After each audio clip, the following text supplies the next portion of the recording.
Although the war with Germany and the war with Japan were conducted as two separate conflicts, they influenced each other far more than may appear on the surface. Early in the conflict, a seemingly regional battle in 1939, when Soviet forces triumphed at Khalkhin Gol, set the stage for dramatic shifts. That victory not only influenced Japan's decision to shift its military focus southward, but also allowed the Soviet Union to redeploy its Siberian divisions westward. These redeployments proved crucial in defending key cities, such as Moscow, and in blunting Hitler's ambitions. Diplomacy and strategy were deeply intertwined during these years. The shocking Nazi-Soviet pact disrupted expectations, forcing Tokyo to reassess its military objectives. As Japan sought to secure its empire and finish its campaigns in China, the United States emerged as the principal supplier to the Chinese nationalists.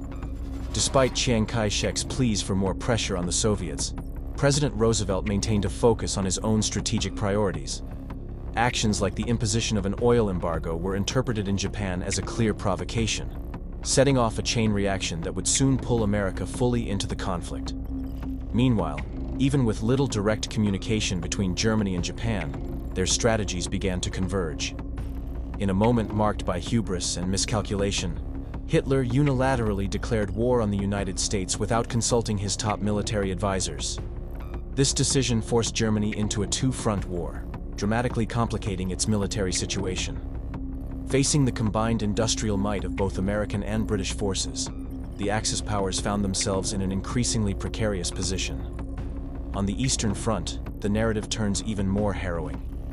Harsh winter conditions transformed the battlefield into a frozen wasteland.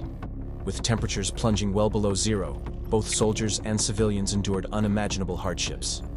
Severe frostbite, starvation, and in some desperate cases, even cannibalism became grim realities. The siege of major cities like Leningrad is recounted in vivid detail. Improvised supply lines over frozen lakes, shortages of winter clothing, and the constant battle against the elements all underscore the sheer brutality of this theater of war. The Mediterranean theater adds another layer to this multifaceted conflict. Ambitious maneuvers in North Africa, led by commanders like Rommel, initially showcased daring tactics and bold advances. However, these operations also highlighted the unpredictable nature of warfare, where temporary advantages could quickly vanish in the face of logistical challenges and relentless opposition. In the Atlantic, the struggle between German U-boats and the vast naval forces of the United States and Britain illustrated how industrial capacity and technological prowess began to decisively influence the course of the war. High-level diplomacy was equally critical.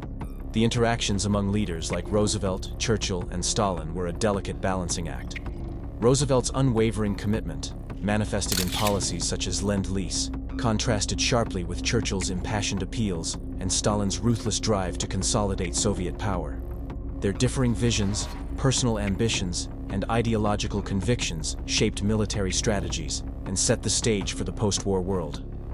Every diplomatic meeting, every promise kept or broken, had a direct impact on resource allocation and battlefield tactics.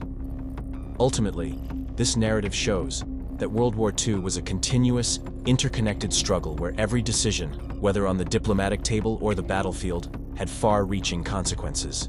Economic sanctions, strategic miscalculations, and acts of military valor all played roles in a grand tapestry that linked events from Europe to Asia, from the frozen Russian front to the sun-scorched deserts of North Africa. Each element contributed to a global conflict that reshaped nations and altered the course of history. Thanks for watching. For more historical content, be sure to subscribe. And if you find this video informative and useful, don't forget to like.